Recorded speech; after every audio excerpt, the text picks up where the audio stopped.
Let us now move on to the issue of the birth of the Prophet ﷺ. We spoke about Abdul Muttalib and his ancestors. We now get to the Prophet ﷺ's direct and immediate parents, and these are of course Abdullah and Amina. Abdullah and Amina, both of them, we have but a few lines about their life and times. We have very little about them for a number of reasons. Firstly, because the both of them, as we know, lived very short lives. They both died in their early 20s maybe even before this, 18, 19. Secondly, and so obviously you have a short life, you don't have a lot of memories to leave. I mean, you have only lived a few years. Secondly, the both of them died before it was known that the Prophet is a Prophet. So nobody's recording the life and times of even those 20 years. These were regular people of Quraysh. They might be noble, they might be good, but there's no prediction that these are going to become the parents. Thirdly, when the Prophet ﷺ becomes a Prophet, it's already been 40 years, right, since his parents have died. And by the time he gets to Medina, 53 years. By the time he himself passes away, 63 years. Who's alive to remember what happened 63 years ago? Right? So when Islam finally reached izzah, power, when Islam finally became stable, who is living to remember those early days of Islam? Abdullah, as we know, was the one whom Abdul Muttalib was about to sacrifice. I already told you the story that he was saved. Right after this, immediately after the saving of Abdullah, Abdul Muttalib decided that he needed to choose a bride for his son. According to one report, he was 18 years old at the time. And one version says he was 20, 25 years old. But he was a young man, so a young man at the time. And Abdul Muttalib chose for him the daughter of the chief of the Banu Zuhra. The Banu Zuhra were one of the tribes of the Quraysh. We said many times, and the average Muslim is unaware of this, Quraysh is a big tribe. Within it are many small sub-tribes. We have to memorize this. So the chief of the Banu Zuhra had a daughter by the name of Amina. His name was, of course, Wahab. And so Abdul Muttalib proposed on behalf of Abdullah. Abdul Muttalib proposed to Amina binti Wahab on behalf of Abdullah. And this proposal took place shortly before the caravan season, when the caravans were about to depart to Syria. Shortly before that. And so Wahab agreed to marry his daughter to the son. So they were both chieftains, right? And so when you're the son of a chieftain, you want to marry the daughter of a chieftain. Abdul Muttalib is the chief of the Banu Hashim, and the chief of the Banu Zuhra is Wahab. And so the daughter of Wahab, Amina, and the daughter of Abdul Muttalib, Abdullah, they agreed to get married. So Abdullah got married to Amina just a few days before the caravan departed. And it is said that he barely spent 3 or 5 days with her before he had to go with the caravan.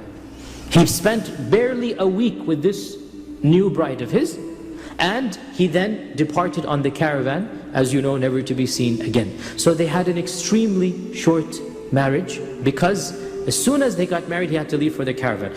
On the way back from Syria, he fell severely ill with the caravan, and he was slowing the caravan down. And by the time they got to Yathrib, which was later to become Medina, he said to the caravan, I'm slowing you down. I have relatives in Yathrib. I will stay with them until I recover. You go back to Mecca. Question, who were his relatives in Yathrib? Abdul Muttalib's what? Mother. So that's his grandmother. It's his paternal grandmother. Now subhanAllah, notice Allah subhanahu wa ta'ala prepared some relationship with the Prophet in the city he would go to. And this is very rare. The Quraysh married amongst themselves. It's very rare for them to go to out of nowhere. Yathrib is not a city that is common for them, right? And yet Allah prepared this. There's a relationship with Yathrib. The Prophet says, and we're going to come to in 2 weeks, he visited Yathrib as a 6-year-old boy, because his mother wanted to take him there, right? So there's a relationship with the city. Allah has in His divine plan this prepared. And so Abdullah says, I have my cousins here in the tribe of Banu Najjar. I have my cousins here. I will stay with them until I recover. You go back to Mecca. By the time the caravan got back to Mecca, Amin is all excited. My husband's coming back. I want to tell him that I'm pregnant. And lo and behold, he's not with the caravan. So most likely Abdullah did not even know that Amina was pregnant. In fact, if we believe this version of the events, which is Ibn Sa'd, he could not have known because he was only with her for 4 days. So by the time the caravan comes back, she is told that he is sick and he should be coming in a few weeks after he recovers. And then the next news comes that he has in fact passed away in Yathrib. Whatever the sickness was, we don't know. He had passed away at a very young age, 22 years old. He passes away and he is buried somewhere over there. Nobody knows where he is buried. Nobody has ever discovered this, nor can anybody do it now, but he's buried somewhere in Yathrib. So Amina becomes a widow at the age of 18, 19, young age, maybe even younger than this, carrying the offspring of Abdullah. And the Prophet ﷺ is born in the famous year of the elephant. Pretty much we are confirmed now 2 things: the year of the elephant and a Monday. Okay, what is the year of the elephant? Difficult to date because we don't have any type of chronicles of the Abyssinians and what they did, but by and large, piecing together various factors that are beyond the scope of this, majority of historians say this corresponds to 570 of the Christian era. 570 of the Christian era. 570 CE, the Prophet ﷺ was born. Ibn Ishaq mentions that the Prophet ﷺ was circumcised on the 7th day. Pause here for a while. Later books, 7 centuries later, mention he was born uncircumcised. The first book mentions, factually, matter of fact, that his grandfather circumcised him on the 7th day.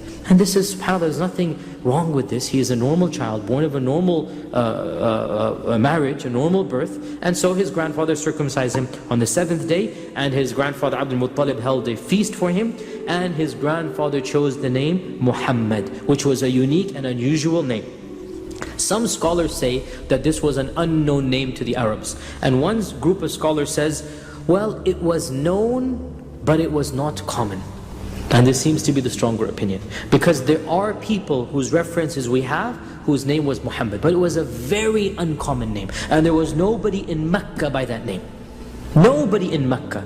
So when people asked Abdul Muttalib, why are you calling him by a name that nobody knows, nobody's heard of? Why don't you call him one of your standard names of your fathers and forefathers? He said, I want him to be praised by the people of the earth as I want him to be praised by the people of the heavens. Muhammad means the one who is praised. I want him to be praised by the people of the earth as I want him to be praised by the people in the heavens.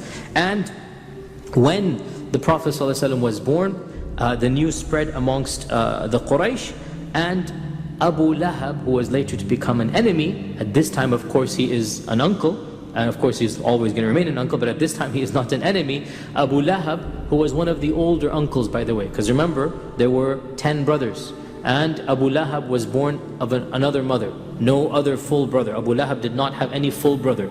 Abu Talib and Abdullah were full brothers, and others were full brothers. Hamza and others were full brothers. Hamza and Safiya were full brother and sister.